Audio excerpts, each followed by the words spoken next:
tradução da Bíblia na linguagem de hoje, do pastor Luciano Subirá, que Deus fala para Moisés: velho, você vai ter que subir um monte de novo, vai ficar mais 40 dias e 40 noites ouvindo tudo de novo. Não seria mais fácil ele pegar aquelas tábuas quebradas no chão, juntar, passar ali um cimentozinho, né?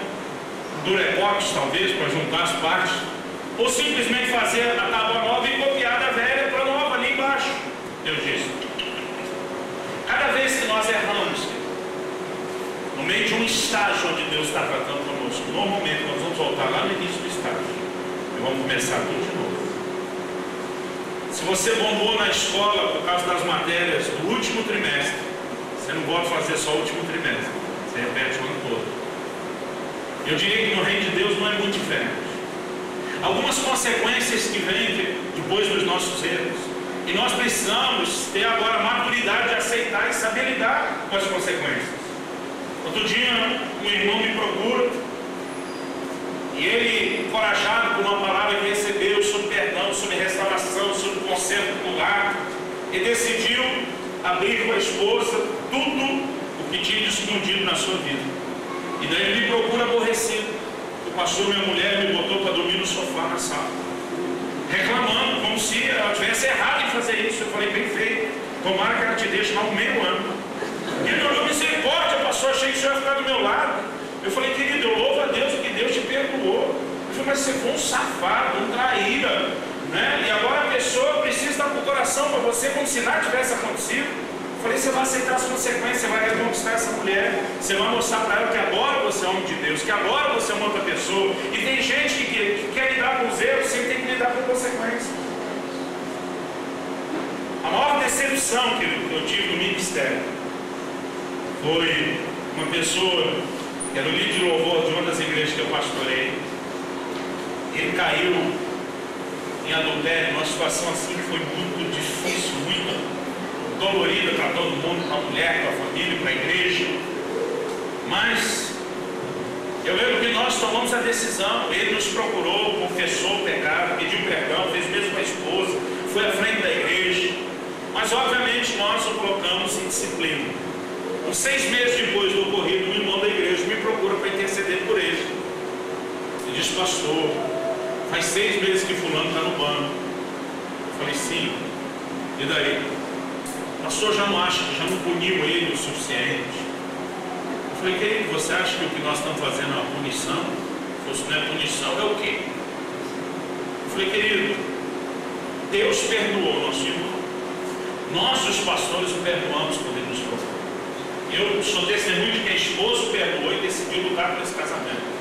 Ele veio diante da igreja pedir perdão e a igreja perdoou. Se Deus e todo mundo perdoou, quem somos nós para punir? Ele falou: é verdade, mais um motivo para não continuar punindo. Eu falei: querido, nós não estamos punindo. Nós acreditamos que liderança é baseada no exemplo. E o irmão perdeu o exemplo. E agora ele está reconstruindo a vida dele de novo.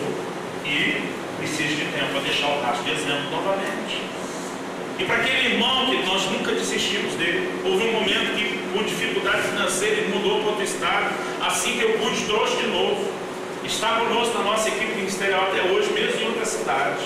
Porque eu acredito de coração, querido, que Deus é um Deus de restauração e nós não podemos desistir das pessoas. Agora, isso não significa que o que aconteceu não vai deixar um saldo com o qual a pessoa vai ter que lidar. Muitas vezes na cidade ele dizia: eu não vou conseguir passar o resto da minha vida aqui, é uma cidade pequena. Notícia espalhou, todo mundo ficou sabendo. Todo mundo olha para mim como se eu não prestasse.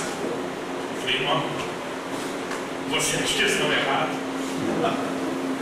Sabe, as pessoas às vezes, quando erram, elas não têm dificuldade de entender que Deus perdoa. Mas às vezes elas querem que o perdão de Deus isente elas de um caminho de não só assumir a responsabilidade do que fizeram, mas de lidar com consequências. E isso, querido, não vai acontecer. As consequências vêm. Quando o profeta Natan disse para Davi: você não vai morrer, teu pecado foi perdoado. Irmão, eu fico pensando que aquilo foi a palavra profética mais importante da vida de Davi. Quando Davi estava assim para dar um pouco glória, Natan aumenta a palavra profética dele e diz assim: mas E aquele mas, irmão. E diz, mas a espada dos amonitas que você usou contra Urias jamais vai se apartar da tua casa. Ele diz, você foi perdoado, não vai morrer, mas o que você fez com a mulher do cara escondido, outros vão fazer com as suas à luz do dia. E da vida de Davi vira um inferno depois daquilo. É filho matando outro filho, praticando incesto com a irmã, é gente querendo tomar o reino, depois o outro também tenta tomar o reino, e vai virando uma bagunça. A vida de Davi, ela se torna algo terrível, porque o pecado, ainda que perdoado, deixa consequências. É por isso que eu sempre digo, querido, é bom saber que nós temos um Deus que nos restaura, mas é melhor não pecar do que pecar e ser restaurado. Quando o apóstolo Paulo se converte, a primeira palavra profética que ele recebeu, qual foi?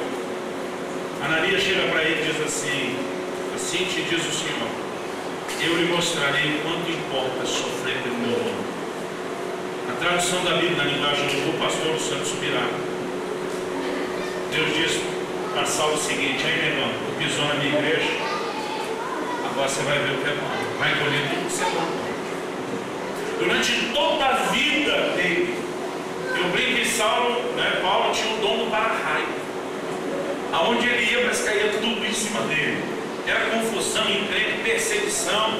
Ele chega ao ponto de dizer que Deus revelou a ele que lhe foi dado um espinho na carne. Esse espinho é uma linguagem para falar de incômodo, porque não era algo natural. Ele diz assim, um mensageiro de Satanás enviado para me esbofetear. A palavra mensageiro ali no grego é anjos, um anjo de Satanás. Agora imagina, querido, que ele passaria o resto da vida vivendo daquela forma.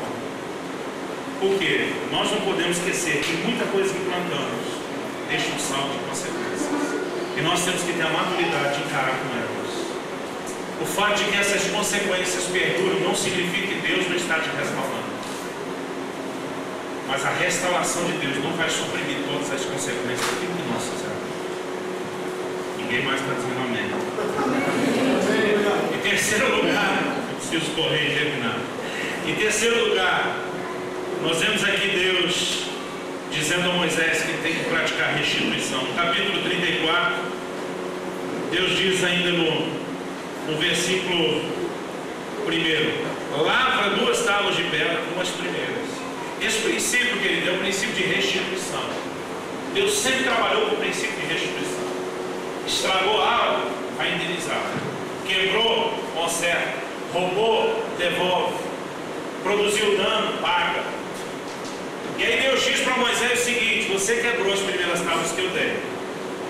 Agora você vai fazer outra no lugar.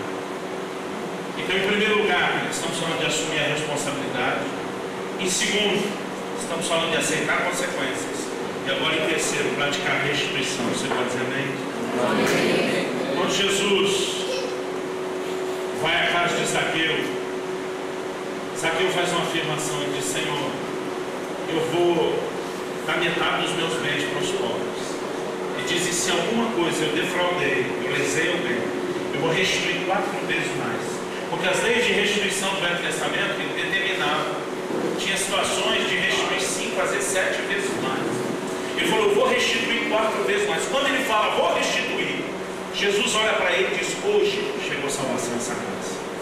Porque quando Deus entra, querido, para restaurar a vida do homem, isso significa perdão, mudança de vida, recomeço, mas a pessoa tem que assumir a responsabilidade.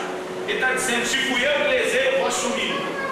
Eu vou encarar o que tiver que encarar, eu vou abrir mão das minhas riquezas. E ele diz, eu vou devolver para essas pessoas mais. Quando Jesus veio dizendo tudo aquilo, ele falou, a salvação chegou. Eu estive pregando agora em dezembro um evento em Porto Seguro, na Bahia, e eu ouvi uma história de um dos pastores que eu achei fantástica. Se converteu na igreja dele uma das mães de santo mais conhecidas ali daquela região de Porto Seguro e Arraial da Ajuda do Lar. Uma mulher assim conhecidíssima na cidade, durante anos atendeu muita gente. Ela realmente teve um encontro transformador com o Senhor Jesus. Ela tem andado pela cidade, toda hora que ela encontra alguém que ela conhecia ou alguém que lembra dela, isso acontece o tempo todo. A primeira coisa que ela faz é dizer o seguinte, olha, eu quero te pedir perdão. Durante anos eu vivi no engano, eu envolvi vocês no engano.